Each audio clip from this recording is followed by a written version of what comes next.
Shalom Bapak Ibu Saudara kekasih dalam Kristus. Salam jumpa kembali dalam Renungan Harian Jemaat Landraki Piringkanaya edisi Sabtu 4 Juli 2020. Firman Tuhan hari ini menyapa kita dari Lukas pasal 10 ayat yang ke-21 sampai dengan ayatnya yang ke-24. Sebelum kita membaca, mari kita berdoa. Kita berdoa. Terima kasih Tuhan atas segala kebaikan Tuhan yang boleh kami nikmati dalam sepanjang kehidupan kami.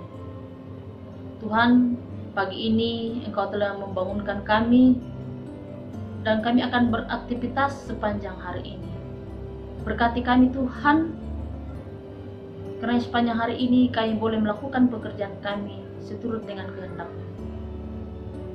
Mengawali akan aktivitas kami sepanjang hari ini, kami akan membaca dan merenungkan akan kebenaran firman-Mu. Biarlah firman-Mu ini kami boleh baca dan renungkan, dan kami boleh pahami, bahkan kami lakukan dalam sepanjang kehidupan kami.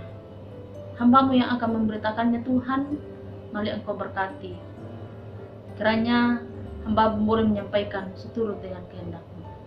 Di dalam Kristus Yesus kami berdoa. Amin. Lukas pasal 10 ayatnya yang ke-21 sampai dengan ayatnya yang ke-24. Pada waktu itu juga bergembiralah Yesus dalam Roh Kudus dan berkata, Aku bersyukur kepadamu Bapa Tuhan langit dan bumi, karena semuanya itu Engkau sembunyikan bagi orang bijak dan orang pandai, tetapi Engkau nyatakan kepada orang kecil. Ya Bapa, itulah yang berkenan kepadamu. Semua telah diserahkan kepadaku oleh Bapakku, dan tidak ada seorang pun yang tahu siapakah anak selain Bapa, dan siapakah Bapa selain anak, dan orang yang kepadanya anak itu berkenan menyatakan hal itu. Sesudah itu berpalinglah Yesus kepada murid-muridnya tersendiri dan berkata, Berbahagialah mata yang melihat apa yang kamu lihat, karena aku berkata kepada kamu, banyak nabi dan raja ingin melihat apa yang kamu lihat, tetapi tidak melihatnya, dan ingin mendengar apa yang kamu dengar, tetapi tidak mendengarnya. Firman Tuhan hari ini dalam perenungan kita dengan tema sukacita Tuhan.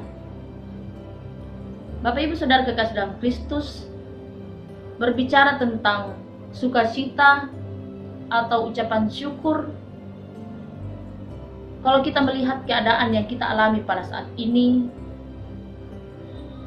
rasa-rasanya sangat sulit untuk kita mengucap syukur atau bersukacita atau berbahagia di dalam kehidupan kita.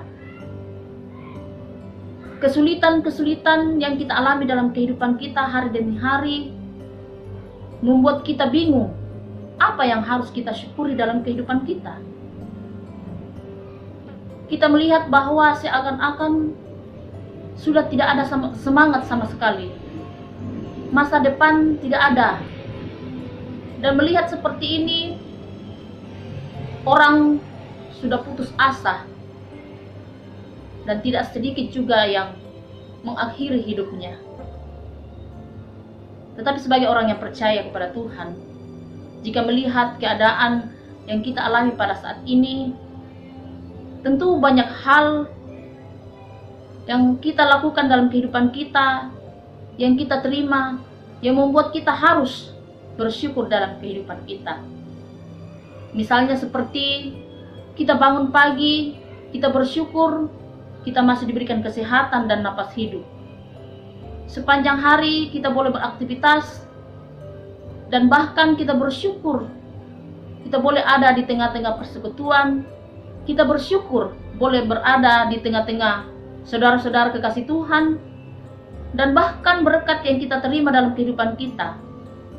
Ya walaupun berkat itu mungkin hanya kita boleh nikmati hanya satu hari saja, dan masih banyak lagi yang harus kita syukuri dalam kehidupan kita. Yesus selalu mengajarkan kita untuk selalu mengucap syukur dalam segala hal. Lukas pasal 10 ayat yang ke-21 sampai 24 bercerita tentang ucapan syukur Yesus kepada Tuhan. Yesus berpendapat bahwa alasan sukacita terbesar seseorang adalah ketika namanya tertulis dalam kerajaan sorga. Karena itulah yang paling utama yang menentukan apakah seseorang hidup kekal atau binasa kekal. Yesus sendiri bersyukur dalam pembacaan kita karena Allah berkenan menyatakan keselamatan kepada orang-orang pilihannya. Orang-orang pilihannya ini di ayatnya yang ke-21 dikatakan bahwa orang-orang yang dianggap pandai, orang-orang yang selama ini mempelajari hukum Taurat, tetapi dia tidak memperoleh anugerah untuk melihat Yesus sebagai Mesias.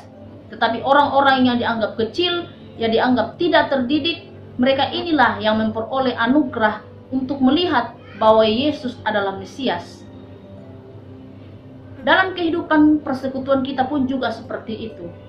Bahwa terkadang dalam gereja, orang yang kita anggap pintar, orang yang memiliki pengetahuan tentang agama, hukum Taurat dan aturan-aturan, terkadang dalam kehidupannya tidak mencerminkan akan karakter Kristus.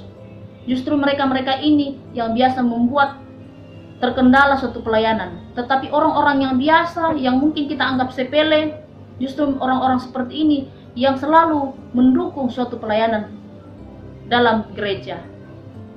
Nah, Bapak Ibu Saudara kekasih dalam Kristus, kalau di ayat yang ke-17 sampai 20, Yesus beranggapan bahwa alasan seseorang untuk bersukacita adalah karena namanya terdaftar dalam kerajaan surga. Di ayat yang ke-21 sampai 24, Yesus memiliki alasan bahwa dia bersukacita karena Allah menyatakan keselamatan kepada manusia. Oleh karena itu, Bapak Ibu Saudara kekasih di Tuhan, kita harus menghargai akan keselamatan yang sudah kita peroleh dalam Kristus. Dan Bapa itu mengorbankan anaknya, dan anaknya rela mengorbankan dirinya untuk keselamatan kita. Semoga Tuhan Yesus dan Roh Kudus memampukan kita dalam kehidupan kita. Amin. Kita berdoa.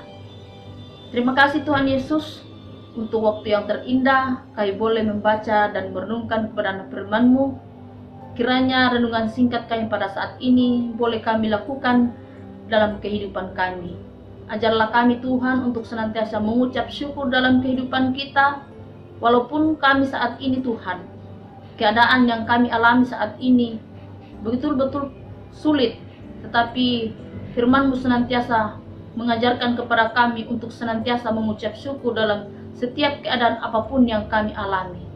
Bapa dalam surga, kami senantiasa menyerahkan ke dalam tangan kuasa-Mu akan seluruh negeri yang Engkau cintai ini Tuhan, dan biarlah ya Tuhan, mara bahaya dan pandemik yang saat ini masih kami alami, semuanya itu boleh cepat berlalu. Bapa dalam surga, inilah doa kami, dalam Kristus kami berdoa. Amin.